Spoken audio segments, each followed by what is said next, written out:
Hello viewers, welcome to our channel. నేను మీ చరణ్ పరిమి. తెలంగాణలో టీడీపీకి కొత్త అధ్యక్షుడు వస్తున్నాడా? ఎస్, త్వరలో కొత్త అధ్యక్షుడు టీడీపీ పార్టీకి రాబోతున్నాడు. అసలు తెలంగాణలో టీడీపీ పార్టీ ఉందా లేదా, దాని మనుగడ ఉందా అనే డౌట్ అయితే అందరికీ ఉంది. కాకపోతే ఇప్పుడు ఏపీలో భారీ స్థాయి విజయాన్ని సాధించారో దాంతో తెలంగాణ మీద కూడా ఆశ పుట్టింది. తెలంగాణలో కూడా మా పార్టీ ఉందని చెప్పేసి ఎలక్షన్ టైంలోనే చెప్పడం, అలాగే ఇప్పుడు దానికి సంబంధించిన పావులు కదుపుతూ తెలంగాణలో పార్టీని బలోపేతం చేయడానికి తెలుగుదేశం పార్టీ ప్రయత్నం చేస్తుంది. సో దీనికి సంబంధించి ఇప్పుడు కొత్త అధ్యక్షుడు ఎవరు అవ్వబోతున్నారు, వాళ్ళకున్న అవకాశాలు ఏంటి, ఇప్పుడు తెలుగుదేశం తెలంగాణలో ఇప్పుడు మళ్ళీ పార్టీని తీసుకువచ్చి మరి ప్రభుత్వాన్ని ఏర్పరిచే కెపాసిటీ ఉందా లేదా, అసలు ఏంటనేది మొత్తం ఒకసారి గమనించి చూద్దాం. ఏపీలో కూడా గతంలో టీడీపీ అధ్యక్షుడిని మార్చారు. సో టీడీపీ అధ్యక్షుడు ప్రస్తుతం అచ్చెన్నాయుడు ఉన్నారు. సో ఇట్లా తెలంగాణలో కూడా మరొక అధ్యక్షుడిని తీసుకురావాలనే ఆలోచన అయితే మొదలైంది. నిజానికి పార్టీ క్యాడర్ తెలంగాణలో పెద్దగా లేదు. అంటే వాళ్ళ సామాజిక వర్గం నుంచి బాగా సపోర్ట్ కనిపిస్తూ ఉన్న సిటీలో కూడా మంచి సపోర్టే ఉంది. ముఖ్యంగా హైదరాబాద్ సిటీలో మొన్న ఎలక్షన్లో గెలిచినప్పుడు కూడా ఈ సిటీలో అనేక మంది కొన్ని కాలనీస్లో అయితే స్వీట్లు పంచుకోవడము, ముఖ్యంగా బ్యాండ్ మేళం పెట్టుకొని రోడ్లన్నీ వాళ్ళు హల్చల్ చేయడం కూడా కొన్ని చూసాం. సో అంత స్కోప్ ఉంది. సో దాంతో ఇంకా మాకు ఉంది అవకాశం, తెలంగాణలో మేము నిలబడగలము అనే ఆశ అయితే టీడీపీకి వచ్చింది. సో దాంతోపాటు వీళ్ళకు ఇంకా తెలంగాణలో ఒక అవకాశం కేవలం అంటే అధికారమే సాధించుకోవాలని కాదు, కానీ కనీసం ఒక 10 మంది ఎమ్మెల్యేలను లేదా ఒక 5-6 గెలిపించుకొని ప్రభుత్వంలో కీలకమైన వ్యక్తులుగా మారాలి అనే ఉద్దేశంతో వీళ్ళు ఇదంతా చేస్తున్నట్టు కనిపిస్తుంది. ఎందుకంటే చంద్రబాబు గారి రాజకీయము, అలాగే మొత్తం వాళ్ళ ఫ్యామిలీకి సంబంధించిన ఆరిజిన్ అంతా కూడా ఆంధ్రాలోనే చాలా బలంగా ఆంధ్ర మూలాలతోటి ఉంది. ఇప్పుడు ఉన్న లోకేష్ గారు కావచ్చు, చంద్రబాబు గారు కావచ్చు, మళ్ళీ తర్వాత రాబోయే వాళ్ళు కుటుంబం నుంచి ఎవరన్నా వస్తే వాళ్ళైనా సరే వీళ్ళంతా కూడా ఆంధ్ర నుంచి ఒక బలం చూపిస్తూ వచ్చారు. సో తెలంగాణలో వాళ్ళ ఆరిజిన్ని తెలంగాణ పీపుల్ ఫీల్ అయ్యే అవకాశం చాలా వరకు తక్కువగా ఉంది. సో దాన్ని బట్టి పార్టీలో వీళ్ళు అంటే అధికారాన్ని చేజిక్కించుకునే స్థాయికి వెళ్ళే అవకాశం అయితే ఇప్పట్లో లేదు. కానీ తెలంగాణ రీజియన్ నుంచే నాయకులని అలాగే క్యాడర్ని డెవలప్ చేసుకొని తెలంగాణ ప్రజల హక్కుల కోసం, తెలంగాణ ప్రజల అభివృద్ధి కోసం పోరాడే ప్రయత్నం అయితే వీళ్ళు మొదలుపెట్టారు. అదే చూడడానికి మళ్ళీ బీఆర్ఎస్ అయితే దీన్ని మొదటి నుంచి వ్యతిరేకిస్తూనే వస్తుంది. వీళ్ళకి అసలు తెలంగాణలో ఏముంది, మళ్ళీ ఎందుకు వస్తున్నారు? ఈ విభజన సమయంలో కూడా చంద్రబాబు గారు తెలంగాణకు వ్యతిరేకంగా ప్రభుత్వానికి లేఖలు రాశారు, కేంద్ర ప్రభుత్వానికి, తెలంగాణలో ఉన్న ప్రాజెక్టుల విషయంలో కావచ్చు ఇవన్నీ.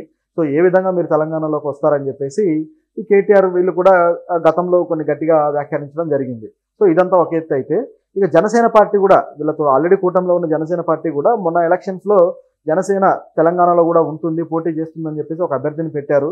కానీ ఆ అభ్యర్థి ఏ విధంగానూ ప్రభావం చూపలేకపోయారు, అది వేరే విషయం అనుకుంది. ఇట్లా జనసేన కూడా తన మార్గం కోసం ప్రయత్నిస్తుంది. అయితే పవన్ కళ్యాణ్కు ఉన్న ఆయనకు ఫెసిలిటీ ఏంటంటే తెలంగాణలో కూడా ఆయనకు గొప్ప ఫ్యాన్ బేస్ ఉంది. సో ఫ్యాన్ బేస్ ఉన్నప్పుడు ఆటోమేటిక్గా అది ఓట్లుగా కన్వర్ట్ అవుతుందన్న ఆశ ఉంటుంది కదా. ఏపీలోనే ఆయన గత 2 సార్లు కూడా లాస్ట్ టైం దెబ్బతిన్నాడు, మొదటిసారి అయితే అసలు పోటీ చేయలేదు అనుకోండి. అయితే ఇప్పుడు మాత్రం మొత్తం 10% ఆయన రిజల్ట్ సాధించాడు. అంటే ఆయనకు రాజకీయంగా భవిష్యత్తు అనేది ఇక క్రియేట్ అయిపోయింది పూర్తి స్థాయిలో. సో ఈ దశలో ఇక్కడ కూడా తెలంగాణ పీపుల్ కూడా ఆ ఓటింగ్ని కావచ్చు, అలాగే ఆయన సాధించిన విజయాన్ని కూడా ఇన్స్పిరేషన్గా తీసుకుంటారు. కాబట్టి ఈ 2 పార్టీలు కలిసే ఇక్కడ ఒక బలమైన ఇది తీసుకొచ్చే అవకాశం ఉంది అనేది మనకి ఇప్పుడు కనిపిస్తున్న నిజం అన్నమాట. సో ఇదిలా ఉంటే గతంలో కూడా ప్రయత్నించారు టీడీపీ, ఇప్పుడు కొత్తగా చేయడం కాదు, కానీ లాస్ట్ ఎలక్షన్లో వీళ్ళు ఆల్రెడీ ఏపీలో ఉండినా కూడా ఇక్కడ ప్రయత్నించారు. ముఖ్యంగా హరికృష్ణ గారి కుమార్తె సుహాసిని అని చెప్పేసి ఆవిడ్ని కూకట్పల్లి నియోజకవర్గం నుంచి పోటీకి పెట్టారు.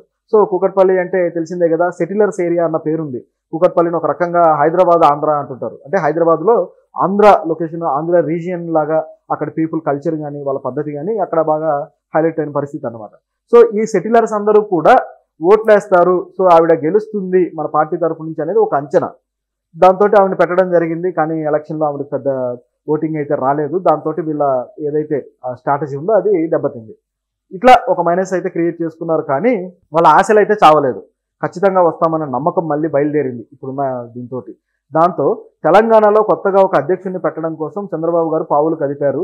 2 రోజుల క్రితం తెలంగాణ నుంచి ఒక నాయకుడు వెళ్ళి అమరావతిలో కలిశాడు. ఆ నాయకుడు ఎవరంటే అరవింద్ కుమార్ గౌడ్. ఈయన తెలంగాణలో ప్రస్తుతం టీడీపీలో ఉన్న అతి కొద్ది మంది నాయకుల్లో ఆయన కూడా ఒకరు. కొద్దిగా మంచి పేరు తెచ్చుకున్నాడు. టీడీపీ ఇక్కడ నుంచి వెళ్ళిపోయినా సరే ఆ పార్టీ మూలాలన్నీ కూడా ఆయన మాత్రం సిన్సియర్గా అదే పార్టీలో ఉండి పార్టీ కష్టాల్లో ఉన్నప్పుడు ఆయన పార్టీ కోసం నిలబడి మాట్లాడుతూ వచ్చాడు. కాబట్టి ఈయనకి ఎక్కువ అవకాశం ఉందన్నమాట. సో ఈయన వెళ్ళి 2 days బ్యాక్ కలవడం జరిగింది చంద్రబాబు గారిని. సో వాళ్ళిద్దరి డిస్కషన్లో తెలంగాణలో ఈయన్ని అధ్యక్షుడిగా ఎంచుకోవాలని చంద్రబాబు గారే ఒక ప్రతిపాదన పెట్టినట్టుగా తెలుస్తూ ఉంది. అయితే ఈయనకి కాంపిటీషన్ కూడా లేకపోలేదు. సో అది కూడా మాట్లాడదాం. అయితే ఈయన అంటే కొత్తగా వచ్చిన నాయకుడేమి కాదు. ఆల్రెడీ వీళ్ళ గతంలో ఏపీ హోంమంత్రిగా చేసిన దేవేందర్ గౌడ్ మేనల్లుడు. సో ఆల్రెడీ వీళ్ళకు పార్టీకి సంబంధించి బలమైన చరిత్ర ఉంది. సో ఎప్పటి నుంచో కూడా వాళ్ళు కంటిన్యూ అవుతూ వస్తున్నారు. సో అదే ఫ్యామిలీ నుంచి ఈయన కాస్త ముందడుగు వేసి ఇప్పుడు తెలంగాణలో అధ్యక్షుడి పగ్గాలు అందుకోవడానికి రెడీగా ఉన్నాడు. కానీ ఈయనకు పోటీ ఉన్న వ్యక్తి ఎవరయ్యా అంటే నర్సిరెడ్డి. ఈయన ఇప్పుడు ఈయనకు పోటీగా ఉన్నారు. సో మరి వీళ్ళిద్దరి మధ్య ఎలా క్లాస్ ఉంటుందో చూడాలి. ఎందుకంటే నర్సిరెడ్డి కూడా ఆయన తెలంగాణలో పార్టీకి సంబంధించి ఆయన చాలా అద్భుతమైన స్పీచ్లు ఇస్తూ ప్రజలను ఆకట్టుకుంటూ ఉత్తేజితంగా ఉండే వ్యక్తి. సో ఈయనకు ఆల్రెడీ సొంతంగా కొంత బలం ఉంది, కొంత ఇమేజ్ ఉంది. కాబట్టి ఈయన కూడా కొద్దిగా పోటీకి ఉన్నాడు అనే వార్త అయితే వస్తూ ఉంది. దీంతో పాటు కొంతమంది నాయకులు ఉన్నా సరే వీళ్ళిద్దరి మధ్య పోటీ నడవచ్చు అనేది ఇప్పుడున్న డిస్కషన్. అరవింద్ కుమార్ గౌడ్ కూడా గతంలో ఆసిఫ్ నగర్ నుంచి పోటీ చేసి ఓడిపోయాడు. సో ఓడిపోయినా సరే ఆయన పార్టీ ఆయనని గుర్తించింది లీడర్గా.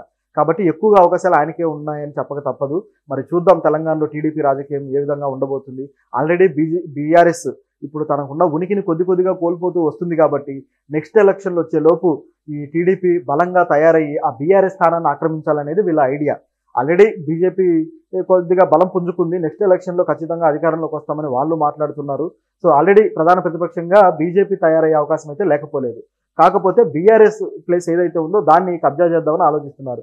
సో ఇది గుర్తించారు కాబట్టే టీఆర్ఎస్ కూడా వ్యతిరేకిస్తూ వస్తుంది. మరి రాజకీయం రసవత్తరంగా తయారైంది, ఏమవుతుందో చూడాలి.